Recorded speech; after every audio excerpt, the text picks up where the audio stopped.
I would have said, it's what I would have said is that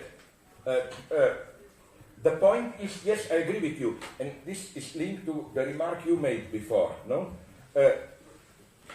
Lacan started with this depreciation of appearance as imaginary and so on and so on. I think it's crucial in how only in later Lacan, starting from the Seminar 11, the real is no longer this hard real, this pseudo-Nietzschean real, you know, this idea of real is too traumatic, too painful, so we need screens, we need masks to know that the real is this spectral force of appearance as such. Now, my answer would have been,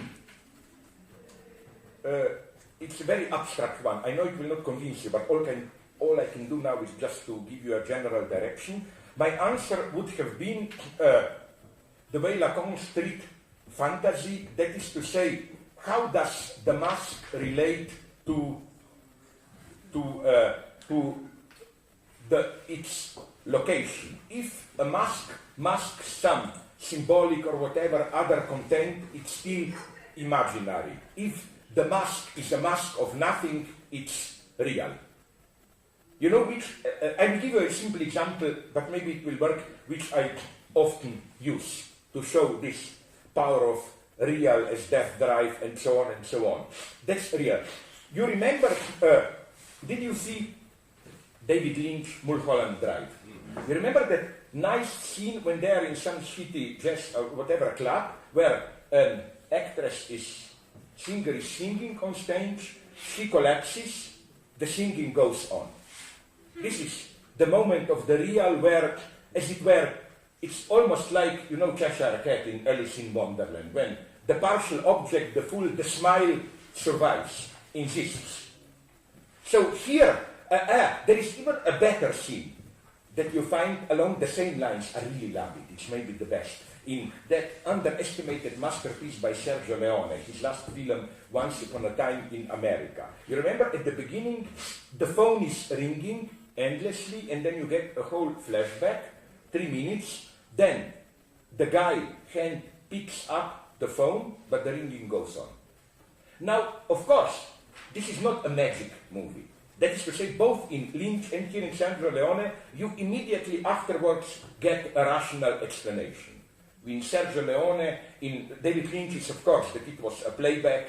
In Sergio Leone is simply that the scene we saw, somebody picking up the phone, was still within the hallucination, that it wasn't the real phone and so on. But what I'm saying is that this magical moment when some appearance haunts you, but appearance beneath which there is nothing. I think this is maybe the most horrible experience. The experience when appearance is deprived of its substance. This is death. Let me give you another example to make it clear.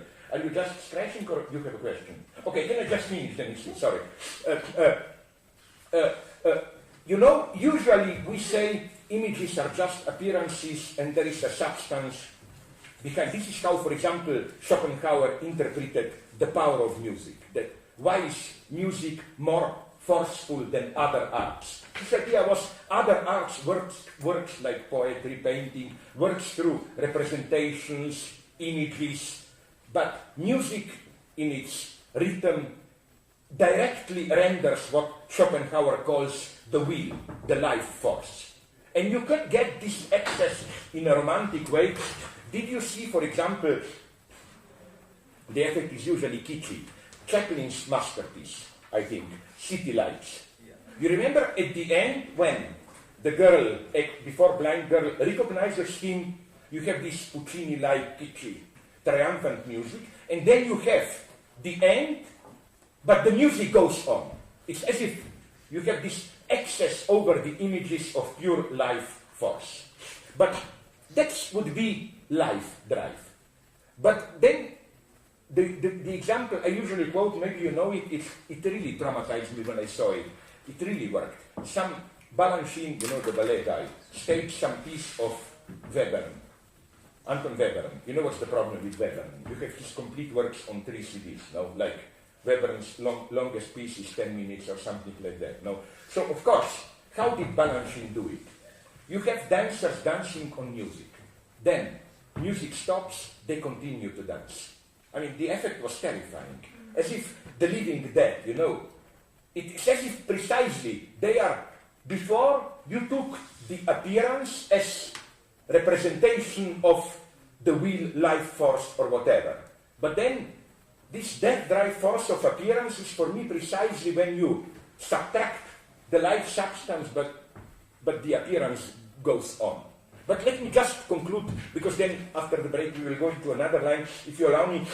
I just want now to overrun another criticism that you may have, which is that, is then my result this kind of extremely boring postmodern stupidity that, you know, we just play roles, there are just appearances, there is no authenticity. But before I do this, sorry, you had a question, please. Oh, I just wanted to add to the not only the sort of this mask with nothing behind it, but the appearance of maybe there being something behind it, a phallus, sort of, like last time when you mentioned the square root of -1 has something to do with the real, it's also Lacan, calls the phallus. So in terms of like where its sort of hauntingness comes from, there's the hauntingness of the mask with nothing behind it, but even in things like the mask that it like twists and kind of like distorts his face, that weird distortion, that holy shit, there is something behind it, and there shouldn't be.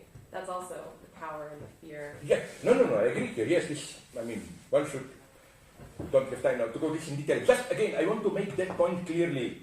Why I think, maybe you know it, but I cannot restrain repeating it, a wonderful movie example of how we can nonetheless gain authenticity, but the notion of authenticity that emerges here is not this actor studio authenticity, like, this is why I hate Marlon Brando and those guys, like as if, tear down the masks, act out your true impulses, but what if we define authenticity as a kind of a tragic full identification with the mask itself? I'm talking here, maybe you know it, about a really nice film by Roberto Rossellini. Maybe you know it, I think it's available now, but difficult to get, from 1959, General della Rovere. It's a story about, it takes place in 43 in the north, occupied Italy, about a small-time crook who is physically very similar to a big resistance leader. So the Germans had that leader arrested, but he died in prison. So the Germans made a plan. They arrest this small crook and offer him a deal. The resistance, that's crucial to know, doesn't yet know that General della Rovere, the big hero, is dead. So they tell him, we will dress you like General della Rovere, and we will put you in prison. We will put you into prison to mingle with other prisoners as General della Rovere, because they will think you are the big resistance hero. They will confine you about, resistance activity. So you will tell us what you learned, then you can go to Switzerland with money or whatever. The guy accepts it, but then identifies with the role. He plays the role to the end. He is shot as General della Rovere and so on. That's, for me, a very nice example of the authenticity of the mask itself. You play to the end. I prefer much more as a model of authenticity, the full identification with the mask, than this idea of tearing down the mask. I already, as I mentioned to you, the first or the second day, I think, this idea of tearing down the mask is always the worst of ideology. This cheap wisdom of, we are not only our ideological roles, we are humans, and so on, yes? There's another great example from Jorge Luis Borges. In his, which one? I will plug here, I assume. The movie version is called Spider Stratagem by Bertolucci. And the short story is called Theme of the Traitor and Hero. The short story is set in Ireland, in which this son comes back to town, where his father is a mythical hero. Yeah. And then he discovers, in fact, that his father was not a hero, but he betrayed the cause, and the partisans, or the insurrectionists,